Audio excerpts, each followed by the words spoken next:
Delta Airlines.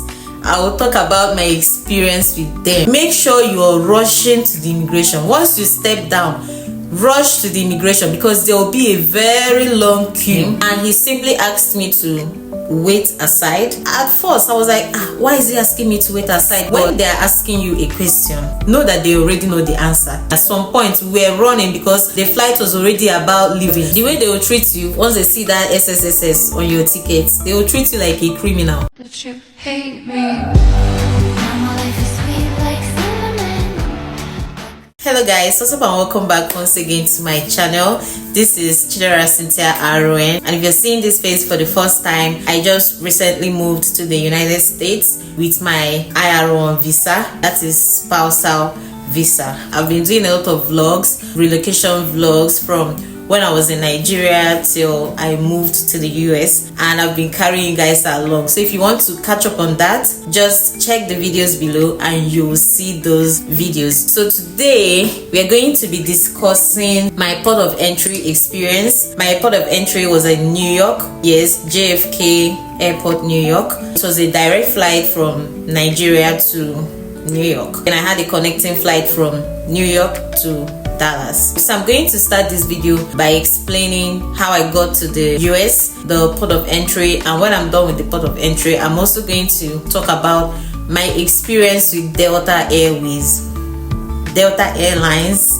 I will talk about my experience with them. So my husband booked my flight from Nigeria to New York. Before we touched down, they've already started making some announcements in the flight, telling us how to navigate the whole immigration and all of that stuff. Now let me quickly explain what port of entry means. Port of entry means the first place you touch down in the US, regardless of this particular state, the destination you're going to. The first state your plane lands in the US, that is your port of entry, and that is where you go through the immigration. So in my case, it was New York. I had a connecting flight from New York to Dallas, but my port of entry, the first place where I touched down in the US, was in New York. One important tip I'm going to give to you is to make sure when you're packing your bags, you know your hand carry, make sure you put your documents, your files in your hand carry. Don't put them in your checked-in luggage.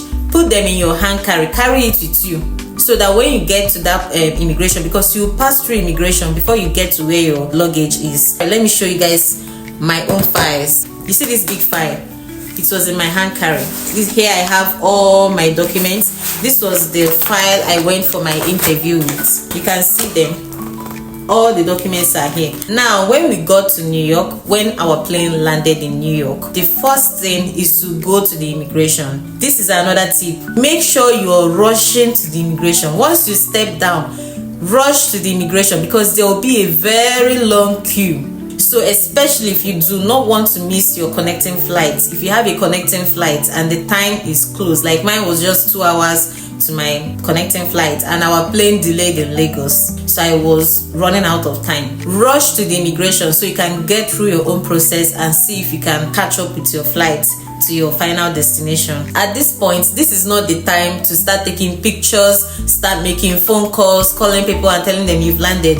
This is not the time. Just rush. You see people rushing too. So New York is just like Lagos. You have to shine your eyes and be very sharp and smart. So when I got there were two different queues. One was for US citizens and green card holders. Then the other queue I think was for visitors, those on visiting visa, tourist visa, I think work visa, student visa, I don't know, but I think that's the category they all fall into. For me, I'm coming in as a permanent resident because of the spousal visa. So you're going to join the queue of US citizens and green card holders. That was the queue I joined, and the queue was not funny. After joining the queue, when it finally got to my turn, the officer who attended to me just asked for my ID, that's my passport. I gave him my passport, told him I'm a new immigrant. Then he checked the passport and was like, okay, where are you going to? That was when I explained, because my husband moved from the state where he was living in to a new state, and the state where he was living in was the state we filed with. My husband told me to let them know so that they can change the address right there. If they don't change that address, then your green card, SSN, all those important documents that you'll be receiving after some days or months or weeks will be sent to the former address, the address you guys put in while filing. So you have to tell them so that they can change the address where they will send your green card to. So I told them there that my husband moved. Then he asked for the new address, which I gave to him, and he simply asked me to wait aside. At first I was like, why is he asking me to wait aside? But that is what they do for all new immigrants, so you don't need to be scared when they ask you to wait aside. There was another guy and a lady, he asked to also wait aside. Then he took the three of us to another office where the other immigration officers are, and they asked us to sit. We sat down and we waited for a while because there were other people also waiting. You're not the only one. This is why I keep saying rush to that place, because a lot of things will just cause delay and you're most likely to miss your connecting flight if it's too close. So after waiting for a while, an officer came out. He called my name. He asked me to follow him. I followed him into his office. We exchanged pleasantries. He asked how I was doing, how my flight was. I told him my flight was good. Then he quickly typed something on the system. I guess my information appeared on his screen. So just know this: when they're asking you a question, know that they already know the answer to those questions. They have all your information on their screen. Even before they called you to follow them to their office, they've already gone through your information. All they want to know is if you're legit and if you're going to answer correctly. So make sure you're answering exactly the same answers you gave during your visa interview, the same answers you filled on the form. Make sure you're answering correctly and the answers you're giving correspond. That is simply what they want to know. So he just brought out a piece of paper. He started asking me questions and was writing down my answers. He wanted to make it look like he's just trying to get information and just put it down. But I know what he was doing is to ask me the questions on his screen and know if my answer is going to correspond with the answers on his screen. Now, if you answer wrongly, it is going to raise alarm. I've heard a lot of stories of people being sent back. So you have to be very smart about this. You have to answer exactly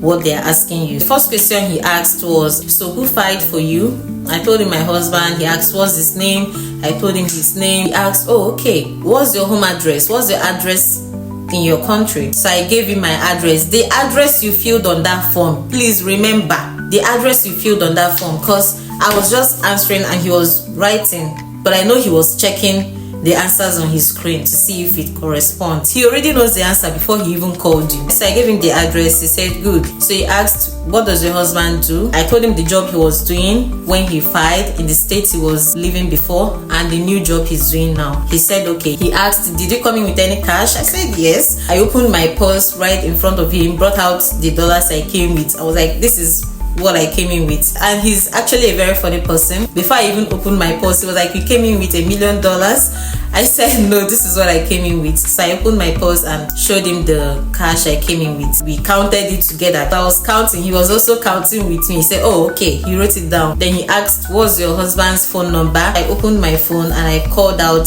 the number. Then he said, okay, you're welcome to the United States. That was it. This whole question and answer was less than 2 minutes. There are no questions you cannot answer. Also, I forgot, he asked me my husband's date of birth. So it's just like your visa interview. Know those type of questions they asked you during your interview. Just know them. Know the questions like the back of your hand, because they can repeat some of them during your port of entry. These were the questions I was asked. So after asking me those questions, and he said, welcome to the United States, he handed my passport back to me. I took my passport and went to claim my luggage. I think that's the next thing. Remember, if you have a connecting flight, if you booked a direct flight from Nigeria to US, after your port of entry, when you're done with immigration, please go and claim your luggage. Don't expect that they will load it in the flight connecting to where you're going to. No, you have to pick your luggage, check it in again, and then go for the next flight. I went to claim my luggage. By the time I got there, I think my bag was the only one left. People have already carried theirs. You will see a cart there, but you have to pay $6 for the cart. So I paid $6 and I was given one of the carts to carry my luggage to the next point where I will check them in again. So this is where I will advise you, if you're coming into the US, you have to come in with some dollars for all these small expenses. And the airport is so big. If you know JFK airport in New York, you understand what I'm saying. In fact, I missed my way. I was just asking questions. So please try to ask questions. Don't try to form like you know what you're doing. I was asking questions. Please, where do I go to? This is what I want. This is my ticket. This is my boarding pass. They directed me. You'll be entering escalator up and down. You'll be entering elevator up and down. Just inside one airport. So it's really big. You have to ask questions. I quickly took my cart. I was still rushing because I was running out of time. I was already late for the next flight. This was like few minutes. That's less than an hour before the next flight, and I was still running inside the airport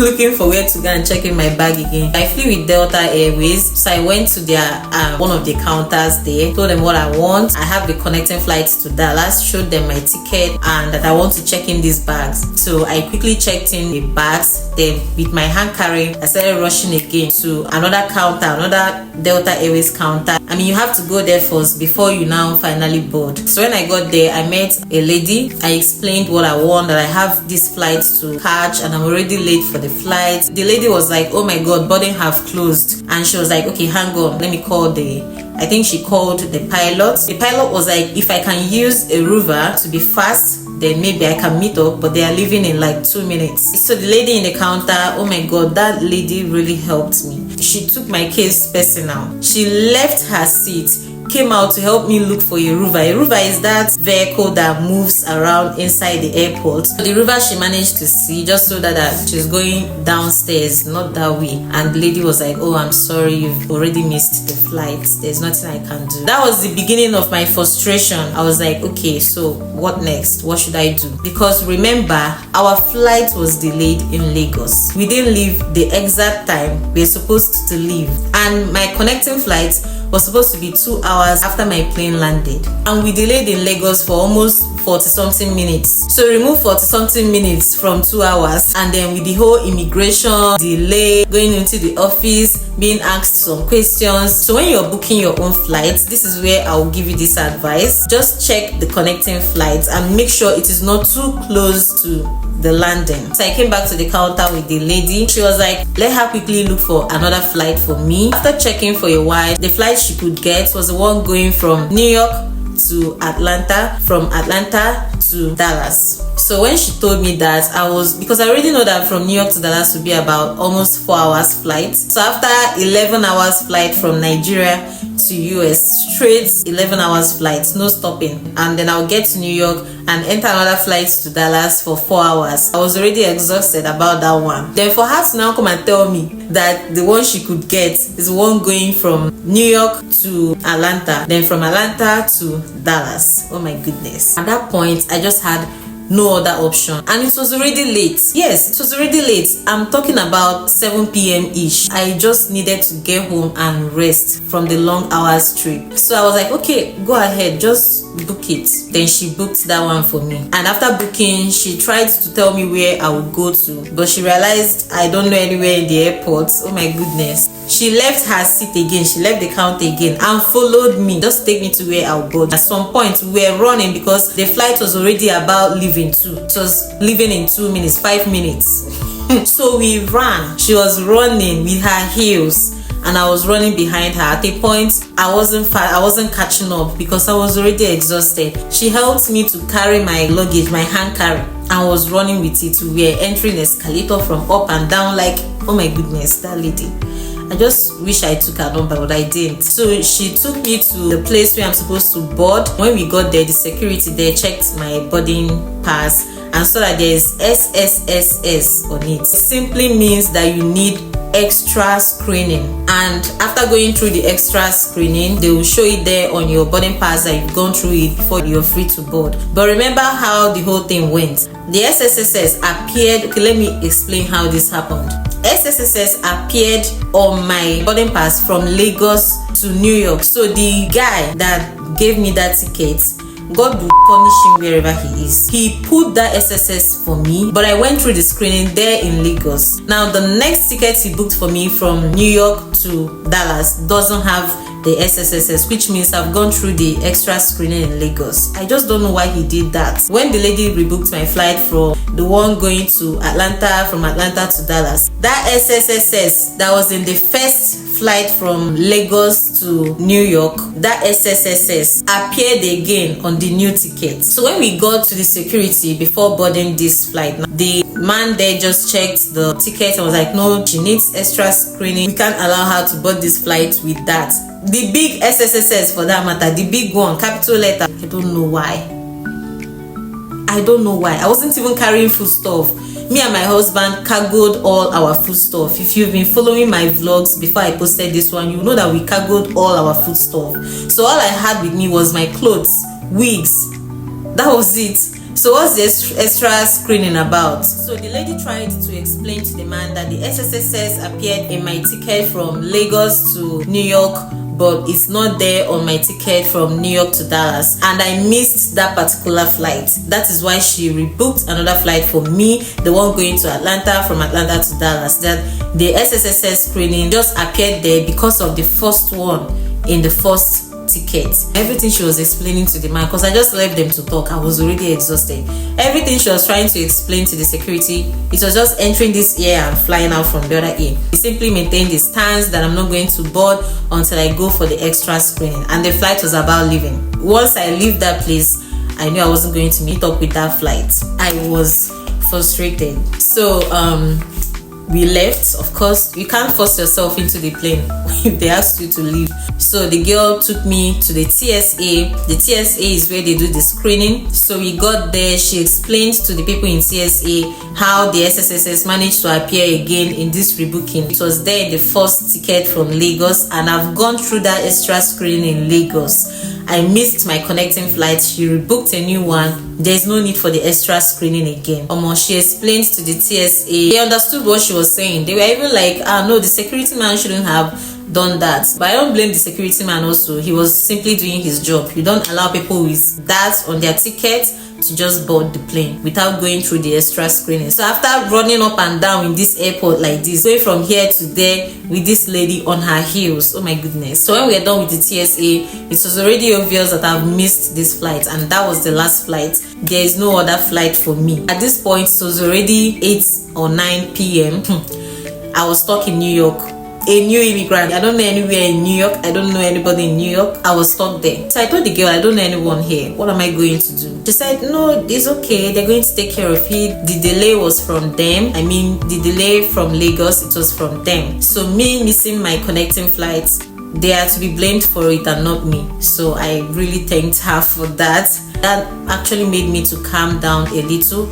And while all this was happening, I couldn't reach anybody. I was finding it difficult connecting to the airport Wi-Fi. I even asked her to help me connect. She tried, it wasn't working. She switched off my phone, put it back on, it wasn't connecting. So I couldn't reach anyone. I couldn't reach my husband. I couldn't reach anybody at all. Oh, frustration upon frustration. Oh my goodness, I suffered. So while we were still there, she told me she's going to book another flight for me for the next morning from New York to Dallas. A straight flight from New York to Dallas. I was happy about that too. The flight was to leave early in the morning, around 8:40 thereabouts, and they're going to lodge me in a hotel. Of course, they're paying for it. You'll get a cab that will drive me to the hotel. Then the next morning I will come back and board the flight. I couldn't reach anyone. She gave me the land phone there and told me how to put my husband's US line there and call him. So that was how I was able to get to my husband and explain what was happening to him. The cab took me to the hotel. It was a nice and comfortable hotel, of course. I really loved the view from the hotel. So it was just like I'm supposed to enjoy that stay in that hotel, but I wasn't really at peace because I've not gotten to my destination. The next morning, the hotel cab drove me to the airport. When I got to the airport, I even saw some other people too that the same thing happened to. They were also lodged in the hotel. So I now went into board again. I went through the TSA. The ticket she booked for me for the next day also had that SSSS on it. So she already told me that I need to come to the airport very early in the morning because I'll go through the extra screening so I don't end up missing my flight. As at 4:30 a.m., I was already at the airport. So I've already prepared my mind that I'll go through the extra screening. So when I got to the TSA, they saw my boarding pass. The way they even looked at me, I don't know what that SSSS means. So God, the way they will treat you once they see that SSSS on your ticket, they will treat you like a criminal. They asked me to step aside. I stepped aside. They called a female TSA to come and carry out the screening. So I went through the process. She told me to pass. There was one door like that. She told me to pass there, go back, enter again. I did that. Then we went through the one you have to spread your legs, put your hands like this, and it will just scan you. I entered that one. Jesus. Before we started entering that one, she asked me to take off my footwear, take off my jacket. I was putting on a brown coat, but inside the brown coat I was putting on my black jacket. I was wearing a top inside also. She asked me if I was putting on anything inside, so she asked me to pull off the brown jacket and the black inner jacket also. I put it off, dropped it on the tray. My bags were there. I put my bags, everything, my headphone. I had my headphone round my neck. I put it there. Everything was just there. I'm even surprised they didn't ask me to pull off my pants too. So she took me into the office. While all this was happening, other people were just going through the normal screening and just going their way, and they were all staring at me like, waiting this one do. Why are they screening her like this? Oh my goodness, it was so embarrassing. That is why I said, you see that guy that put that SSS for me from Lagos for no reason. Let me not say anything, but he really frustrated my life on this trip. He's the cause of all the problems I had in this trip. The lady took me into the office. She explained what she's going to do to me, that she's going to search me thoroughly, like they will press you. That's why they will get your gender to do the searching for you. So she told me that the search is going to be thorough. She's going to go in and that she needs my permission. So that, go ahead, because at this point I was like, anything, go ahead. Then she started the search. They will press your legs, press your hands everywhere, press you. They will press your breast to see if you're putting anything. They will press everywhere. Open my trouser. You know these points? Let me show you guys. See this trouser here? This rubber. She put her hands inside like this and was checking. Oh my goodness. It wasn't funny. I'm laughing about it now, but it wasn't funny. It was a thorough search. Then when she was done, she brought out something that looks like a stick. I think it's going to detect if you touched anything that looks like drugs. If you touched it, she even scanned my hands. She will rub the stick on your palms and then put it in the tester. So if you touched anything, any substance, it will detect it there. It was that thorough. So she used that stick, touched my body, put it there. Everything was okay. She searched my hair. She was pressing the hair to see if I'm hiding something inside.